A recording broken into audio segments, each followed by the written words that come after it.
Bulletin का बाकायदा आगाज करें। सबसे पहले बुलेटिन के आगाज में आपको बताएं कि सिंध असेंबली 8 अगस्त को तहलील करने का इम्कान है। ज़राए सूबाई असेंबली के मुताबिक 7 अगस्त तक रवा असेंबली मुद्दत के काम मुकम्मल करने के लिए सिंध असेंबली विफाक के साथ तहलील करने पर भी इत्तफाक हो गया। सेक्रेटरी असेंबली को अहम हिदायत भी जारी कर दी गई हैं। मजीद बात करेंगे, मुमताज़ जमाली हमारे साथ मौजूद हैं। मुमताज़, अपडेट कीजिएगा। देखिए जी, ये सिंध असेंबली तहलील करने का मामला जो है वो सामने आ गया है और जराये का ये दावा है कि सिंध असेंबली को 8 अगस्त को तहलील करने का इम्कान है। 7 अगस्त तक रवां असेंबली की मुद्दत के काम मुकम्मल करने की हिदायत की गई है। सेक्रेटरी असेंबली को अहम हिदायत जो है वो मिल गई है। जराये का यह दावा है, जराये ने यह भी दावा किया है कि सिंध असेंबली का अलविदाई इजलास अगस्त के पहले हफ्ते में होगा। 7 अगस्त तक अराकीन सूबाई असेंबली का फाइनल फोटो सेशन होगा। 7 अगस्त तक तमाम अराकीन कारकर्दगी सर्टिफिकेट उनको दिए जाएंगे, जबकि सिंध असेंबली सेक्रेटरी ने आखिरी दिनों का काम भी शुरू कर दी है। पीपल्स पार्टी सिंध और वफाक के साथ जो है तहलील करने का इत्तफाक हुआ है। लिहाजा अब ये 8 अगस्त को सिंध असेंबली जो है तहलील करने का इम्कान है। जी, हमारे साथ ही मौजूद रहिएगा। कुछ बात कर लेते हैं। शर्जील इनाम मेमन ने भी इस बारे में बयान जारी किया है। उन्होंने क्या कहा है, ये भी सुनवाते हैं। तो कोई डेट अभी आजकल चल रही है कि 8 अगस्त को अगर कर दी जाएंगी तो निगरान गवर्नमेंट को 3 महीने मिलेंगे। अगर 12 को की जाती है 2 महीने पे इलेक्शन कराना पड़ेगा। क्या इसमें क्या सदाकत है, क्या है इसमें? देखिए जी, ये वज़ीर आला साहब फैसला करेंगे, पार्टी लीडरशिप से भी कंसल्ट करेंगे और ज़ाहिर अपने कॉलीग से भी कंसल्ट करेंगे। तो अभी ये प्री मैच्योर है, अभी तो 15-20 दिन है। मुमताज़ जमाली हमारे साथ मौजूद है। मुमताज़, ये भी बताइएगा कि कब तक असेंबली मुद्दत के काम मुकम्मल करने की हिदायत उनको जारी की गई है, कब तक वो अपने काम निपटा लेंगे? देखिए, सेक्रेटरी असेंबली को हिदायत मिल गई है कि वो आखिरी दिनों के जो काम है वो मुकम्मल कर लें, क्योंकि 7 अगस्त को तमाम आखिरी मराहल के जो काम होते हैं, डॉक्यूमेंटेशन होता है और कारकर्दगी सर्टिफिकेट देने होते हैं अरकान सिंध असेंबली को, वो दिए जाएंगे। आखिरी फोटो सेशन जो है वो 7 अगस्त को लिया जाएगा तमाम अरकान का, जिसमें 8 अगस्त को ये असेंबली तहलील करने के जो है इम्कान है। और ये भी जरा ने दावा किया है कि सिंध हुकूमत जो है वो वफाक के साथ असेंबलियाँ तहलील करने पर जो है इनका इत्तफाक हुआ है। और सेक्रेटरी असेंबली को जो है वो ये खुसूसी हिदायत जारी की गई है कि आखिरी मरहल के जितने भी काम है उनको मुकम्मल किया जाए। और जरा ये कहना है कि हिदायत मिलने के बाद सेक्रेटरी असेंबली ने जो है आखिरी मरहल के काम जो है शुरू कर दिए। अच्छा मुमताज़, जैसे कि अभी हमने सुना, जो सूबाई वज़ीर इत्तलात है सिंध शर्जील इनाम मेमन का कहना है कि इसका फैसला, असेंबली तोड़ने का फैसला पीपल्स पार्टी की क़यादत करेगी। इस हवाले से बताइएगा सर आप। देखिए जी, इस वक्त जो है वो जरा ये दावा कर रहे हैं कि क़यादत के अंदर भी जो है इत्तफाक हो गया है। लिहाजा बाज़ाब्ता ऐलान जो है बिल्कुल क़यादत करेगी कि कब जो है तहलील करना है, करना नहीं है। असेंबली तहलील का जो है नोटिफिकेशन भी जारी किया जाता है और वैसे भी जो है कुछ दिन के बाद असेंबली की मुद्दत जो है वो मुकम्मल होगी। इसलिए ये दावा किया जा रहा है कि 8 अगस्त को असेंबलियाँ जो है वो तहलील करें। उससे कबल जो भी आखिरी मरहल के काम है, जिसमें फोटो सेशन है, सर्टिफिकेट हैं, और वो जो है वो दिए जाएंगे। जराये ने यह भी दावा किया है कि तकरीबन तमाम मरहल का जो काम है वो मुकम्मल किया गया है। जी, अच्छा मुमताज़, ये भी बताइएगा कि सिंध असेंबली का अलविदाई इजलास कब होगा? देखिए जी, इस पर जो है ताहाल अभी जराये ने कोई दावा नहीं किया, ना ही जो है असेंबली के सेक्रेटरी की जानिब से कुछ कहा गया है। आज जो असेंबली थी अब वो जुमेरात तक जो है मुलतवी की गई है। उसके बाद देखना ये है कि अलविदाई इजलास कब होगा और साथ ही साथ लेकिन इस बार ये कहा गया है कि जो आखिरी मरहल के जो काम है वो मुकम्मल होंगे। 7 अगस्त तक जो है अरकान सूबाई असेंबली जो है फाइनल फोटो सेशन होगा। तो हो सकता है कि वो उसी दिन जो है अलविदाई सेशन रखा जाए। 7 अगस्त तक तमाम अरकान को जो है कारकर्दगी सर्टिफिकेट भी जो है वो दिए जाएंगे। पीपल्स पार्टी का सिंध असेंबली और वफाक के साथ तहलील करने पर जो है वो इत्तफाक हुआ है। जी, अच्छा मुमताज़, बताइएगा, जैसे कि शर्जील इनाम मेमन ने कहा है कि असेंबली तोड़ने का फैसला पीपल्स पार्टी की क़यादत करेगी, तो कब तक ये ऐलान जो है मतवक्की है, कब ये ऐलान किया जाएगा? देखिए जी, जराये से तो खबर आ गई है, लिहाजा हो सकता है कि शाम या कल तक जो है पीपल्स पार्टी की जानिब से बाज़ाब्ता जो ऐलान किया जाए। लेकिन जराये ने ये दावा किया है कि जैसे ही सेक्रेटरी असेंबली को हिदायतें मिली हैं तो उन्होंने जो है वो आखिरी मरहल के काम शुरू कर दिए हैं और जो भी डॉक्यूमेंटेशन वगैरह होते हैं उन पर भी जो है वो काम शुरू किया गया है, क्योंकि 7 अगस्त तक इनको तमाम काम मुकम्मल करने होते हैं, डॉक्यूमेंटेशन मुकम्मल करनी होगी। 8 अगस्त को जो है बाज़ाब्ता असेंबली तहलील करने का इम्कान है। जी, जी हाँ, आपको बता रहे हैं सिंध असम्बली 8 अगस्त को तहलील करने का इम्कान है और ज़राए सूबाई असम्बली के मुताबिक 7 अगस्त तक रवा असम्बली मुद्दत के काम मुकम्मल करने की उन्हें हिदायत जारी की गई है। पीपल्स पार्टी का सिंध असम्बली विफाक के साथ तहलील करने पर इत्तफाक भी हो गया। सेक्रेटरी असम्बली को अहम हिदायत भी जारी की गई है। शर्जील इनाम मेमन ने इस हवाले से क्या कहा, आइए आपको सुनवाते हैं। तो कोई डेट अभी आजकल चल रही है कि 8 अगस्त को अगर कर दी जाएंगी तो निगरान गवर्नमेंट को 3 महीने मिलेंगे। अगर 12 को की जाती है 2 महीने पे इलेक्शन कराना पड़ेगा। क्या इसमें क्या सदाकत है, क्या है इसमें? देखिए जी, ये वज़ीर आला साहब फैसला करेंगे, पार्टी लीडरशिप से भी कंसर्न करेंगे और ज़ाहिर अपने कॉलीग से भी कंसल्ट करेंगे। तो अभी ये प्री मैच्योर है, अभी तो चल असम्बलियाँ जो हैं वो तहरीर की जाएंगी। अपडेट आपको कर रहे थे और इस हवाले से हमारे नुमाइंदे भी हमें अपडेट कर रहे थे।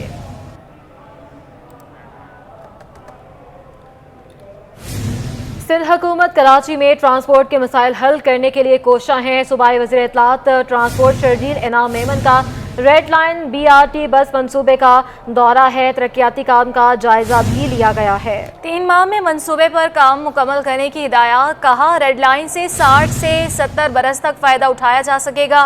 मुस्तकबिल में कराची में ट्रैफिक बढ़ेगा। येलो लाइन भी जल्द आएगी। का टेंडर प्रोसेस हो चुका है, अब टेंडर अवार्ड होने का टाइम है। वो एक वर्ल्ड बैंक की वो हमारी पूरी प्रोसेस है, उसको हमें फॉलो करना पड़ता है। वर्ल्ड बैंक भी बहुत कीन है, वो भी दिल से वर्ल्ड बैंक वाले कोशिश कर रहे हैं कि जल्दी प्रोजेक्ट स्टार्ट हो। सिंध गवर्नमेंट भी कीन है, पीपल्स पार्टी की लीडरशिप भी कीन है, सब चाहते हैं जल्दी प्रोजेक्ट स्टार्ट हो जाए। पाकिस्तान पीपल्स पार्टी की हुकूमत सिंध ने किस तरीके से दिन रात एक करके शहर की तरक्की के लिए काम कर रही है। आप देखें कि पीपल्स पार्टी के मेयर काम कर रहे हैं, पीपल्स पार्टी के टाउन के चेयरमैन काम कर रहे हैं, पीपल्स पार्टी के डिस्ट्रिक्ट काउंसिल के चेयरमैन काम कर रहे हैं, पीपल्स पार्टी के वज़रा काम कर रहे हैं, पीपल्स पार्टी के वज़ीर आला काम कर रहे हैं। अगर आपके पास ऐसी लीडरशिप है जो सर्व करना जानती है, जो लोगों के इश्यूज को हल करने में दिलचस्पी रखती हो, पूरी कौम को जोड़ने का वक्त है और जोड़ने का जो मैसेज है वो पाकिस्तान पीपल्स पार्टी की लीडरशिप दे रही है। तोड़ने का मैसेज जो है वो बाकी पॉलिटिकल पार्टी। मेयर कराची से बरतानिया की कायम मकाम डिप्टी हाई कमिश्नर की मुलाकात हुई। कायम मकाम डिप्टी हाई कमिश्नर बरतानिया ने मुर्तज़ा वहाब को मेयर कराची बनने पर मुबारकबाद पेश की।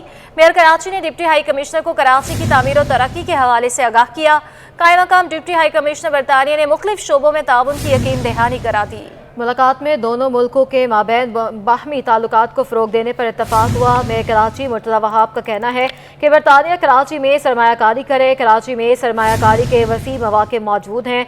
हुकूमत इस शहर के इंफ्रास्ट्रक्चर और बल्दियाती सहूलियात फ्राहम करने में खुसूसी तवज्जो दे रही है। कराची अपनी तहज़ीब, सकाफ़त और तारीख़ के एतबार से दुनिया के नुमायाँ शहरों में शुमार होता है।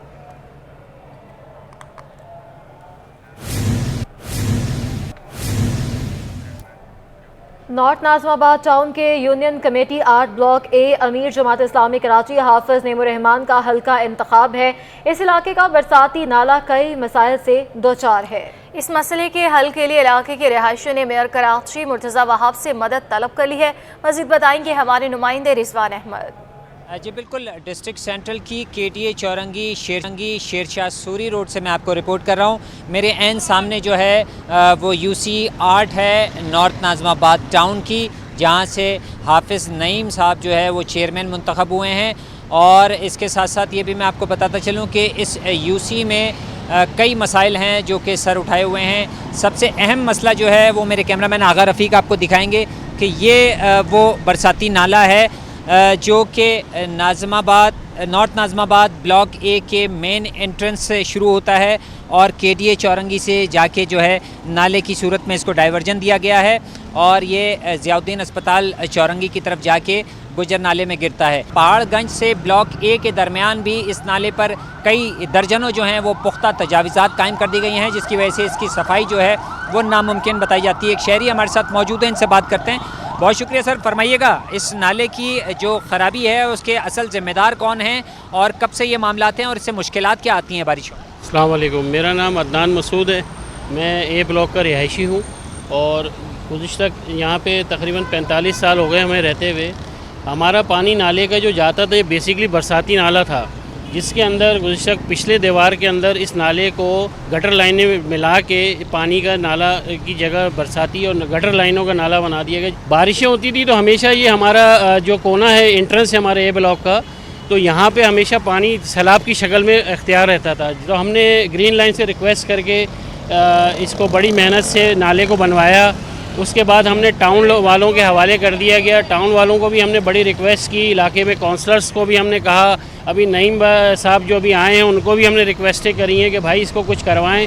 ये नाला जगह जगह से चौक हो रहा है, जिसकी वजह से नक्कासी आप में जो प्रॉब्लम होगी बरसात में, इलाका मकीनी सफ़र करेंगे। बिल्कुल कहा यह जा रहा है कि इस नाले को असर नौ जो है वो तवज्जो की ज़रूरत है। ना सिर्फ ये कि इसको मुख्तलिफ़ मकामात पर शेरशाह सूरी रोड पर ढका जाए, बल्कि अंदरूनी ब्लॉक ए नॉर्थ नाज़िमाबाद में जहाँ जगह जगह ये टूट फूट का शिकार है नाला, उसकी फौरी मरम्मत की जाए, क्योंकि तेज़ बारिश हुई तो हादसात जो है संगीन हादसात जन्म ले सकते हैं। नाले पर से तजाविज़ात भी फौरी तौर पर ख़त्म करने का मुतालबा किया जा रहा है, क्योंकि इसकी वजह से इसकी सफाई मुमकिन नहीं रही। जी, कोरंगी शाह फैसल रोड पर बरसाती नाले की सफाई का काम अधूरा छोड़ दिया गया। नाले का पानी आने से सड़क टूट फूट का शिकार हो गई। गड्ढों और पानी की वजह से शहरियों को शदीद मुश्किलात का सामना है। मज़ीद तफसीलात से आगाह करेंगे मोहम्मद माजिद। जी बिल्कुल, मानसून का बरसाती मौसम है और मुतल्लिका हुकाम की जानिब से शहर भर के बरसाती नालों पर सफाई का काम जारी है। लेकिन यहाँ पर एक मसला ये है कि कुछ नाले ऐसे हैं जहाँ पर काम तो शुरू किया गया, लेकिन उसे जो है वो अधूरा छोड़ दिया गया। मैं इस वक्त मौजूद हूँ सिंगर चौरंगी से शाह फैसल की तरफ ये शाह आ जाती है। मेरे कैमरामैन इमरान एक अगर आपको दिखा सके तो यहाँ पर जो है वो सफाई का काम शुरू किया गया था, लेकिन उसको बीच में अधूरा छोड़ दिया गया, जिसकी वजह से ये पानी जो है वो अब रोड के ऊपर आ चुका है और रोड में जो है वो गड्ढे बन गए हैं, जिसकी वजह से शहरियों को शदीद मुश्किलात का सामना करना पड़ रहा है। यहाँ से गुज़रते वक्त गाड़ियों को शदीद मुश्किलात का सामना करना पड़ रहा है। गाड़ियाँ यहाँ से डगमगाती हुई गुज़रती हैं, जिसकी वजह से उनमें फ़नी ख़राबी पैदा होती है। अगर कोई मरीज़ गाड़ी में बैठा होता है तो उसे भी जो है वो मुश्किलात पेश आती हैं। साथ में जो शाम के औकात कार हैं, जब ट्रैफिक का फ़्लो ज़्यादा होता है, रश ज़्यादा होता है, तो उसमें जो है वो ट्रैफिक यहाँ पर शदीद जाम होती है, जिसकी वजह से जो है वो लोगों को और ज़्यादा यहाँ पर लेट हो जाते हैं, वो अपने घरों को जाने में उनको ताख़ीर हो जाती है। इस वक्त जो है वो सूरत हाल ये है कि पानी जो है वो रोड के ऊपर मौजूद है, लेकिन उसे जो है वो ताहाल साफ़ नहीं किया जा सका। जी, वाटर एंड सीवरेज बोर्ड का जमीला पंपिंग स्टेशन तबाहाली का शिकार हो गया। Pumping station Ram Swami, Ranchore line, garden, Usmanabad, Pakistan quarter समेत जुबली और मुल्हिका इलाकों का सीवरेज का पानी फेंकता है। यहाँ नालों में पानी फेंकने वाली लाइनें मुकम्मल बंद हो चुकी हैं। कुएं भी मिट्टी और कचरे के ढेर से बड़े पड़े हैं। तफसीलात जानते हैं हमारे नुमाइंदे जुनेद जावेद से। जी, इस वक्त मैं मौजूद हूँ जमीला पंपिंग स्टेशन पर, जहाँ पर बल्दियाती नुमाइंदगान इस वक्त पहुँचे हैं। उनका ये तहफ़्फ़ुज़ात है कि सीवरेज बोर्ड की जानिब से जो है बेहतर तरीके से पंपिंग का सिस्टम नहीं चलाया जा रहा है, जिसकी वजह से मेन निश्तर रोड हो, गार्डन हो, उस्मानाबाद हो, लियारी का कुछ हिस्सा गबोल पार्क वाला हो, या फिर दीगर रामस्वामी और रणछोड़ लाइन के हिस्से हों, वहाँ पर जो है पानी मुस्तकिल अब जो है वो सीवरेज का बहता हुआ दिखाई दे रहा है, जिसकी वजह से बहुत ज़्यादा परेशानी हो रही है। यहाँ पर पहुँचे हैं, यहाँ पर मुआयना किया है तो टैंक्स की हालत जो जहाँ पर पंपिंग का अमल चलता है, जहाँ पानी सारा सीवरेज का जमा होता है, वहाँ के टैंक की जो है हालत बहुत ज़्यादा बुरी दिखाई दे रही है। बहुत ही ज़्यादा मिट्टी और जो कचरे का ढेर है वो इन टैंक्स के अंदर जमा है, जिसको साफ़ करने के लिए कोई इकदाम नहीं किए जा रहे हैं। हमारे जब अमले से बात हुई तो उनका कहना है कि जब तक MD वाटर बोर्ड अपनी खुसूसी हिदायत और खुसूसी टीम यहाँ पर डिप्लॉय नहीं करेंगे, तब तक ये तमाम टैंक्स जो हैं वो साफ़ नहीं हो सकते। मुख्तलिफ़ इलाकों से जो पानी आ रहा है वो तो यहाँ पर पहुँच रहा है, लेकिन उसका 20% पानी जो है वो निकासी हो पाता है, यानी ड्रेनेज के ज़रिए जो है वो नालों में जा पाता है। बाकी का नाला कचरों की वजह से जो है यहाँ पर फंसा रहता है। हमारे साथ UC4 के वाइस चेयरमैन अब्दुल रहमान आफरीदी मौजूद है, हम इनसे बात करते हैं। रहमान साहब, बड़ी मुश्किलात हैं, एक चीज़ें चल रही हैं बाकी रुकी। हमारा ये अहम और दरीना मसला है कि हमारी तकरीबन 5-6 यूसियों को जमीला पम्प तकरीबन ये 1885 का एक तामीर हुआ है। आप इसकी हालत देख रहे हैं, कितनी खस्ता और कितनी बुरी हालत हुई है इसकी। हमारी मेयर साहब से यही रिक्वेस्ट है कि सर, हम ओल्ड एरिया है हमारा, ओल्ड एरिया के अंदर हम सुबह दोपहर में पानी सारा बाहर आ जाता है। वो सिर्फ किसकी वजह से कि हमारा जमीला पम्प जो है वो बहुत ज़्यादा, इसको आप अपग्रेड की ज़रूरत है और बहुत ज़्यादा खस्ता हालत हुई है। आप इसकी हालत देख लें कि जहाँ से ये पानी जाता है 8-8 फीट 4-4 फीट जो है कचरा है भरा हुआ है, तो इसमें पानी आपका कैसे जाएगा, जिसकी वजह से हमें बड़ी तकलीफ़ और परेशानी का सामना है। आवाम हमें कॉल करती है और कहती है कि हमारा पानी सारा गटर का पानी बाहर है, सारे मेन रोड के गटर के पानी सारे बाहर हैं। वो इस वजह से बाहर है। मेन इशू है, वो मेन इश्यूज़ ये हैं कि ये जमीला पम्प जब तक हम इसको ठीक नहीं कराएंगे। हमारी मेयर साहब से गुजारिश है कि सर आप इस खसूसी इस जमीला पंप पे आप तवज्जो दें। जब तक ये जमीला पंप का मसला हल नहीं होगा हमारा सीवरेज का निज़ाम बिल्कुल भी ठीक नहीं होगा।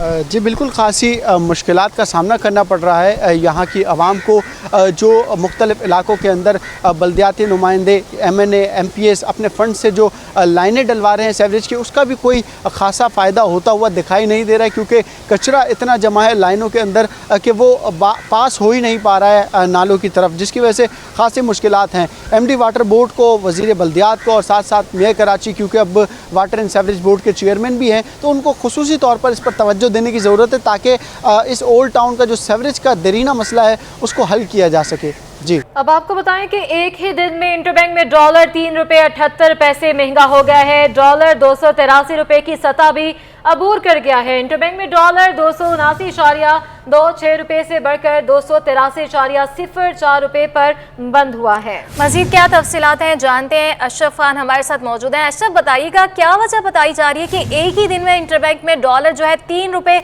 78 पैसे महंगा हो गया?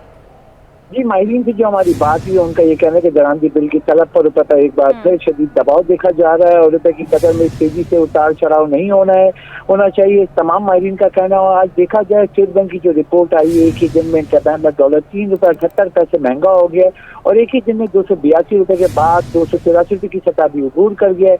स्टेट बैंक की रिपोर्ट के मुताबिक डॉलर इंटरबैंक में 283 रुपये 4 पैसे पर बंद हुआ है और माहिरीन का कहना है कि एक दिन में जो डॉलर 3 रुपये 78 पैसे महंगा हो तो पाकिस्तानी रुपए में बैरूनी कर्ज में 460 अरब रुपए का एक बार फिर इजाफा हो। अच्छा अशरफ, ये भी बताइएगा कि मजीद कब तक ये बढ़ता रहेगा डॉलर? जी बुनियादी वजह ये कि तमाम सबके यही सवालात हैं, क्योंकि देखा जाए IMF से 1 अरब 20 करोड़ डॉलर, सऊदी अरब से 2 अरब डॉलर और UAE से 1 अरब डॉलर आए। मजमूई तौर पर 4 अरब 20 करोड़ डॉलर गुज़िश्ता हफ्ते जो है स्टेट बैंक में जमा हुए हैं। उसके बावजूद रुपए पर जो शदीद दबाव देखा जा रहा है और ये कंसर्न देखे जा रहे हैं तमाम सरमायाकार हो या सनतकार हो कि तेजी से रुपए की कदर में जो उतार चढ़ाव हो रहा है उससे शदीद मुश्किलात होंगी। दरामदी जो लागत जिसमें कुछ बेहतरी हो रही थी डॉलर गिरने की वजह से अब एक बार फिर डॉलर महंगा होने से उनको समझ में नहीं आ रहा किस रेट पे वो अपना बजट बनाए, किस रेट पे माल निकालें, क्योंकि कभी डॉलर 270 हो जा रहा है, कभी डॉलर 280 हो जा रहा है। फिर इंटरबैंक में जो LC खुलती है वो इंटरबैंक के रेट पे खुलती है, तो रुपए में जब तक इस्तेकाम नहीं होगा तो कारोबार में भी इस्तेकाम नहीं हो सकेगा। जी अशरफ, आप हमारे साथ ही रहिएगा। एक्सचेंज कंपनीज के जनरल सेक्रेटरी जफर पराचा का कहना है कि रुपए की कदर में तेजी से उतार चढ़ाव नहीं होना चाहिए। IMF के साथ मुआहिदा होना बहुत अहम है। डॉलर रेट को हकीकत को मद्देनजर रखकर मार्केट रेट पर ही रखना होगा। रुपए की कदर में तेजी से उतार चढ़ाव की वजह से सरमायाकारों का एतमाद नहीं रहता। मजीद बात करेंगे, अशरफ खान हमारे साथ मौजूद हैं। जी अशरफ, इस हवाले से भी बताइएगा। देखा जाए IMF से 1 अरब 20 करोड़ डॉलर आ गए, सऊदी अरब UAE से भी आए हैं, तो मजमूई तौर पर 4 अरब 20 करोड़ डॉलर आ चुके हैं। इसके बावजूद रुपए पर दबाव है। वजूहत क्या है? एक्सचेंज कंपनी एसोसिएशन के जनरल सेक्रेटरी जफर पराचा मौजूद हैं, उनसे जानते हैं। सर क्या बताएंगे नाजरीन को, क्या वजह है डॉलर एक बार फिर 281 रुपये से तजावज़ कर गया इंटरनेट? देखिए जनाब, बात यह है कि जब IMF से हमारा मुआहिदा हुआ, नो डाउट ये बहुत बड़ी बात थी, लेकिन उसको जो हमने मार्केट स्पेकुलेशन के ऊपर और मैनुपुलेशन पे छोड़ दिया और वो यकदम 270 रुपये दिखाया एक ही दिन में और फिर वापस 75 रुपये दिखाया, तो ये भी गलत है। ये एक्चुअल पिक्चर नहीं थी। उसका इम्पैक्ट आना चाहिए था 1-2 रुपया, और पाकिस्तान की करेंसी के साथ इस तरह हमको खिलवाड़ नहीं करना चाहिए। इससे हमारी रेटिंग उल्टा ख़राब होती है और जो हमारा फॉरेन इन्वेस्टर है वो भाग जाता है और लोकल इन्वेस्टर भी जो है ना वो डॉलराइजेशन की तरफ चला जाता है। तो हमको हकीकत पसंद होना चाहिए, तस्वीर को का सही रुख दिखाना चाहिए। देखिए आगे भी आने वाले दिनों में लगता है कि रुपए पे दबाव रहेगा, क्योंकि जो हमने पेमेंट्स करनी है इस साल 20 से 25 बिलियन डॉलर की, और हर साल पेमेंट करनी है, और अब तो ये पोजीशन है कि जो हमारे लोकल कर्जे हैं उसकी भी सूद की अदायगी के लिए हमारे पास पैसे नहीं है। तो ओवरऑल जो हमारा शॉर्टफॉल है वो मुझे लगता है कि डॉलर का रेट और ऊपर जाएगा। अच्छा जफर साहब, अगर हम देखें इस वक्त नाज़रीन को जो बताएंगे क्या है सूरत, डॉलर जब नीचे आया था तो क्या ख़रीदार आ रहे हैं, बेचने वाले आ रहे हैं, क्या अपडेट है मार्केट? देखिए जो अब डॉलर नीचे आया था कोई बेचने नहीं आया, क्योंकि लोग हमारे बारे में, गवर्नमेंट के बारे में शक करते हैं कि ये इसी तरह नीचे करते हैं और ऊपर करते हैं। स्टॉक एक्सचेंज की छोटी सी कंपनी बना दिया है डॉलर को और पाकिस्तानी करेंसी को, और उनका कहना यह है अब कि जितना नीचे जाएगा और उतनी तेज़ी से ऊपर, पहले से ज़्यादा ऊपर लेवल पे जाएगा। जी, जैसा कि आपने सुना और ये साफ कहा है एक्सचेंज कंपनी एसोसिएशन ने कि रुपए की कदर में इस तेज़ी से उतार चढ़ाव नहीं होता है, और अगर जो हो रही एक सिचुएशन इसको दुरुस्त करना होगा, क्योंकि इसके असरात, मनफी असरात मईशत पर पड़ते हैं और करेंसी की रेटिंग भी ख़राब हो जाती है।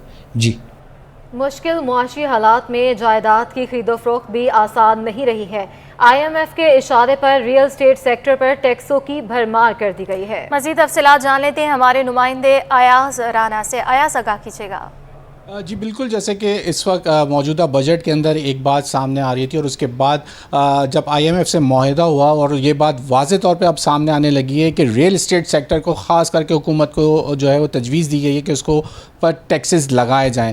अब देखना ये है कि रियल इस्टेट सेक्टर के ऊपर किस नौइयत के फाइलर और नॉन फाइलर के ऊपर जो टैक्सेस लगाए गए हैं उससे जो रियल इस्टेट सेक्टर से मुंसलिक लोग हैं उन पर कितना इसका असर आएगा या रियल इस्टेट सेक्टर पर इसका क्या इम्पैक्ट आ रहा है, उसको जानने के लिए इस वक्त मेरे साथ मौजूद हैं साबित सेक्रेटरी हैं डिफेंस की जो एसोसिएशन है उससे ताल्लुक़ रखते हैं, इम्तियाज़ साहब से जानते हैं। इम्तियाज़ साहब, ये बताइए क्या इम्पैक्ट आ रहा है ये जो नॉन फाइलर और फाइलर के लिए जो टैक्सेस बढ़ाए जा रहे हैं? सर, सूरत हाल ये है कि आपको पता है जिस तरह IMF ने कहा है कि आपको ज़राअत पे भी और रियल एस्टेट के ऊपर भी टैक्सेस लगाने, तो हमारा जो बजट आया था उसके बाद फाइनेंस एक्ट आया। फाइनेंस एक्ट के अंदर हमने कुछ चीज़ें 1-1% टैक्स बढ़ा दिया, लेकिन वो 1-1% बढ़ाया है सिर्फ फाइलर के लिए। फाइलर के अलावा जो आपने एक चीज़ शुरू की है सेलर के लिए 3% कर दिया 2 की जगह, और 1% जो उसको शुरू किया है वो किया है 7E डीम रेंटल इनकम। हम एक तस्वुराती रेंटल इनकम है कि हमारा जो प्लॉट है इस पे अगर घर बना होता उससे आपको रेंटल इनकम आ रही होती, वो रेंटल इनकम अगर आपके पास आई नहीं है लेकिन आ रही होती तो हमारा गवर्नमेंट का उसमें इतना टैक्स बनता तो ये टैक्स आप दे दें, तो लॉजिकल नहीं है। उसके ऊपर बहुत सारे लोग सुप्रीम कोर्ट में भी गए हुए हैं, हाई कोर्ट के अंदर भी गए हुए हैं, वो अपनी जगह पर, लेकिन अब ट्रांसफ़र ही नहीं हो सकता जब तक आपने उसका चालान ना जमा कराया हो और डीम रेंटल इनकम ना जमा कराया हो। इसी तरह से जो परचेज़र है उस पर 3% फाइलर के ऊपर टैक्स लग चुका है जो 2% था। अब आ जाते हैं ख़रीदो फ़रोख्त जो कि नॉन फाइलर है। देखिए, हमारे यहाँ असला शुरू होती है कि फ़ाइलर और नॉन फाइलर की। अब फ़ाइलर क्या है तो आपको पता चल गया, नॉन फाइलर सोर्स क्या है। ज़राअत के ऊपर हमने आज तक टैक्स नहीं लगाया, जो ज़रई ज़मीन से जो इनकम होती है वो हमारी नॉन फाइलर की मद में जा रही होती है। अब नॉन फाइलर को अगर हम कैप कर देंगे को तकरीबन 10.5% बायर और 6% सेलर, और इसके अलावा 1% जो है वो स्टैम्प ड्यूटी और 1% जो है टाउन टैक्स, ये 18.5% कमीशन मिला के 20-20.5% आप जाके ट्रांसफ़र के खराजात बैठेंगे किसी को। अगर इतने ज़्यादा खराजात बैठेंगे तो आप ये सोचें कि हमारे पॉश इलाकों में तो तकरीबन तमाम लोग ही वो फाइलर हैं। जो नॉन फाइलर हैं वो इलाके हैं जहाँ 60 लाख की 70 लाख रुपए की जो प्रॉपर्टी है, और वो लोग बड़ी मुश्किल से अपने जेवरात बेच के पेट काट के किसी तरह से वो पैसे जमा करते हैं। बैंक तो 22% के ऊपर आपको टैक्स दे रहा, कोई ले ही नहीं सकता, कोई कम्पीट ही नहीं कर सकता, कोई बड़े से बड़ा बिजनेसमैन नहीं कर सकता। और जब ये डॉलर के अंदर जाएंगे तो हमारे रुपए के ऊपर प्रेशर पड़ेगा और हमारे यहाँ और ज़्यादा गुर्बत बढ़ेगी और महंगाई और ज़्यादा बढ़ेगी। जैसे कि इम्तियाज़ साहब का कहना ये है कि जो पहले हुकूमत की एक पॉलिसी थी जिसमें कैप लगाया गया था, वो 40 लाख रुपए का जो कैप जो कीमत अब कर दी गई उसको बढ़ा दिया जाए ताकि जो गरीब आवाम जो अपनी मेहनत की सारी साल ज़िंदगी की जो पूंजी से जो घर बनाते हैं उनको कम से कम जो है हुकूमत अपने इस बजट में या आने वाले दिनों के अंदर जो है वो रिलीफ दे सके। बुलेटिन में बात करें मुहर्रम की तो मुहर्रमुल हराम का चांद देखने के लिए मरकजी रोयत हिलाल कमेटी का इजलास आज होगा। कराची में जोनल कमेटी का इजलास महकमे मौसमियात के दफ्तर में होगा। कराची के इजलास की सदारत जोनल कमेटी के सरबराह मौलाना मोहम्मद सल्फी करेंगे। इजलास में महकमे मौसमियात के अफसरान और माहिरीन फल्कियात शिरकत करेंगे। महकमा मौसमियात का कहना है कि मुहर्रम का चांद 29 ज़िलहज को नज़र आ सकता है। महकमा मौसमियात का मजीद कहना था कि चांद की पैदाइश 17 जुलाई की रात 11:32 पर होगी और चांद नज़र आने के दौरान मुल्क के बेशतर हिस्सों में बादल छाए रहने का इम्कान है। सिंध हाई कोर्ट में डाउ इंटरनेशनल मेडिकल कॉलेज की जानिब से फीस डॉलर्स में वसूल करने के तनाज़े पर समाअत हुई है। इस हवाले से मजीद जान लेते हैं हमारे नुमाइंदे बिलाल अहमद से।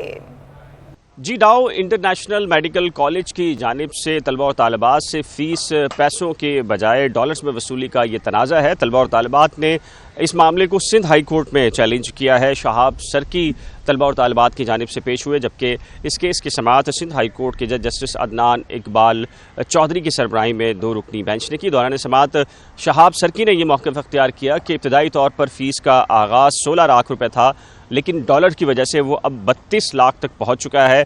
किसी तलबा और तालिबात को अभी 25 लाख रुपए और किसी को 32 लाख के चालान जारी किए गए हैं यूनिवर्सिटी इंतज़ामिया की जानिब से, और वालिदैन के पास इतनी रकम मौजूद नहीं है। जिस पर जस्टिस अदनान इकबाल चौधरी ने अपने रिमार्क्स में कहा कि अब भी दुनिया भर में अगर डॉक्टर सबसे सस्ता बनता है तो वो पाकिस्तान है, और इस सिलसिले में आपने यकीनी तौर पर डॉलर्स की जो फ़ी है वो टर्म्स एंड कंडीशन यूनिवर्सिटी से तय की होगी और आपने दस्तखत किए होंगे, तभी यूनिवर्सिटी आपको डॉलर्स में चार्ज कर रही है। ताहम शहाब सरकी का ये मौक़िफ़ था कि अब वालिदैन के पास बच्चों की फ़ी देने के लिए रकूम मौजूद नहीं है और यूनिवर्सिटी तकाज़ा कर रही है, चालान बच्चों के पास इस वक्त मौजूद है, लिहाजा एक हुक्म तनाई जारी किया जाए और यूनिवर्सिटी को जो इस मरतबा के जो चालान हैं उनकी वसूली से रोका जाए और ये रकम डॉलर के बजाय पैसों में वसूल करने का हुक्म जारी किया जाए। ताहम अदालत ने कहा कि फ़िलहाल अदालत हुक्म इम्तनाई जारी नहीं करेगी, आप ये रकम अदा कर दें, अगर ये मामला गैर कानूनी निकला तो आपकी रकम जो है वापस करवा दी जाएगी। अदालत ने इस सिलसिले में डाउ इंटरनेशनल मेडिकल कॉलेज को 26 जुलाई के लिए नोटिस जारी करते हुए उनसे जवाब तलब कर लिया है। जुडिशल मजिस्ट्रेट जुनूबी ने आई स्पेशलिस्ट डॉक्टर बीरबल कत्ल केस में तफ्तीशी अफसर की जानिब से जमा कराई गई A क्लास रिपोर्ट पर फैसला सुना दिया। मजीद बात करेंगे शहरियार सदीकी से, जी बताइएगा। जी बिल्कुल, देखें इस वक्त मैं मौजूद हूँ सिटी कोर्ट में। जुडिशल मजिस्ट्रेट जुनूबी की अदालत में आई स्पेशलिस्ट डॉक्टर बीरबल कत्ल केस की आज समाअत हुई। तफ्तीशी अफसर ज़फ़र इकबाल की जानिब से मुकदमे की A क्लास रिपोर्ट जो है वो आज अदालत में पेश की गई। तफ्तीशी अफसर की जानिब से पेश करदा पुलिस चालान में जो है वो यही लिखा गया कि अब तक जो है वो कातिलों के मुताल्लिक किसी किस्म का सबूत शवाहिद जो है वो पुलिस को दस्तयाब नहीं, और मज़ीद तफ्तीश जो है वो तभी हो सकती है जब किसी किस्म के शवाहिद पुलिस के हाथ लगेंगे, जिस पर जो है वो सख्त बरहमी का इजहार करते हुए इस मुकदमे के जो वकील हैं एडवोकेट सलाउद्दीन पंवर, उनकी जानिब से कमरा अदालत में यही कहा गया कि पुलिस ने पहले दिन से जो है वो डॉक्टर बीरबल कत्ल केस में जो है वो कोताही बरती है। अगर पुलिस की जानिब से दुरुस्त तरीके से इस मुकदमे की जो है वो छानबीन की जाती तो ऐसा मुमकिन नहीं है कि इतने रोज़ गुजरने के बावजूद जो है वो पुलिस के हाथ किसी किस्म के ठोस सबूत या शवाहिद नहीं लगते, जिस पर जो है वो आज अदालत की जानिब से पुलिस की जानिब से जो रिपोर्ट जमा करवाई गई थी A क्लास की रिपोर्ट, उसको मुस्तरद करते हुए इस केस के जो है वो तफ्तीशी अफसर को तब्दील कर दिया गया है। अब जो है 2 इंस्पेक्टर्स पर मुश्तमिल एक नई तहकीकाती टीम अदालत ने आज तश्कील दी है जो इस मुकदमे की जो है वो तफ्तीश करेंगे। अदालत ने पुलिस को हिदायत जारी की गई हैं, अदालत की जानिब से पुलिस को ये हिदायत जारी की गई हैं कि डॉक्टर बीरबल के कातिलों का फौरी तौर पर जो है वो कोई सुराग लगाया जाए। जी।